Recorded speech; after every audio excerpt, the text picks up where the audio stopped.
Hello दोस्तों, आप सबका इस फिजिक्स एजुकेशन हब में हार्दिक स्वागत है। और आज हम तुम्हारे लिए विशेष टॉपिक लेके आए हैं जिसका नाम है धारिता। और ये धारिता क्या होती है वैसे? आवेश को ग्रहण करने की क्षमता होती है। और डेफिनेशन किस प्रकार बताएंगे? किसी भी चालक या संधारित्र द्वारा आवेश ग्रहण करने की जो क्षमता होती है उसे उस चालक की धारिता कहते हैं। अब इस धारिता को किसके द्वारा प्रदर्शित करते हैं? सी के द्वारा प्रदर्शित करते हैं। ये संधारित्र क्या होता है? संधारित्र होता है कि चालक के आकार या आकृति में परिवर्तित किए बिना धारिता में वृद्धि कर दे, उसे संधारित्र कहते हैं। नॉर्मल सी बात है कि धारिता है वो आवेश ग्रहण करने की क्षमता होती है। देखो, धारण नाम से ही पता चल रहा है, धारण किसको धारण करना, किसको ग्रहण करना, आवेश को। अब देखो, यदि किसी भी चालक को आवेश देने पर उस चालक के विभव में वृद्धि होती है। हमने किसी चालक को क्या दिया? आवेश दिया। और आवेश देने के बाद में उसके विभव में क्या होती है? वृद्धि होती है। और चालक को दिया गया जो आवेश है वो विभव के क्या होता है? समानुपाती होता है।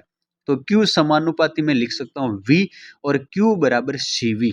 यहाँ पे C क्या है? C है आपके एक नियतांक जिसे चालक या संधारित्र की धारिता कहते हैं। अब यहाँ पे ऐसे भी लिख सकते हैं C बराबर Q बटा V। तो जो हमारा ये धारिता था, इसमें हमने साथ ही ये भी हम बता सकते हैं कि जो धारिता का जो मात्रक होता है उसे हम फेरेड कहा जाता है। इसे फेरेड कहते हैं। वैसे तो देखो, धारिता का मात्रक क्या होता है? C बराबर Q बटा V होता है। तो कूलाम बटा वोल्ट भी बोल सकते हैं। और बड़ा मात्रक अगर बात करें, जैसे कि आवेश का जो बड़ा मात्रक होता है वो तो होता है फेराडे, और इस धारिता का जो मात्रक होता है वो होता है फेरड।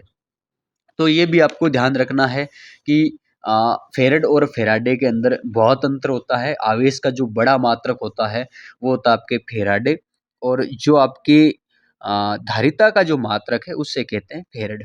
और वैसे हम देखो, C बराबर Q बटा V है तो इसको बोल सकते हैं कूलाम बटा वोल्ट। नॉर्मल सी डेफिनेशन थी, नॉर्मल सा सूत्र था, और मात्रक हो चुका है।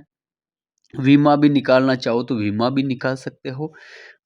और डेफिनेशन आपको किस प्रकार से बतानी है कि किसी भी चालक या संधारित्र द्वारा आवेश ग्रहण करने की क्षमता।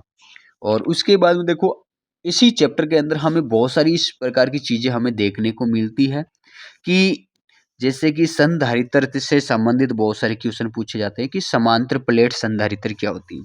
तो संधारित्र एक अलग चीज है। और इसी से संबंधित जो आपके समांतर प्लेट संधारित्र है वो है कि समान ज्यामिति की एक समान प्लेटें जो परस्पर एक दूसरे की क्या होती है? समांतर स्थित होती है। और इनके मध्य की दूरी क्या होती है? अति अल्प होती है। उसे हम समांतर प्लेट संधारित्र कहते हैं।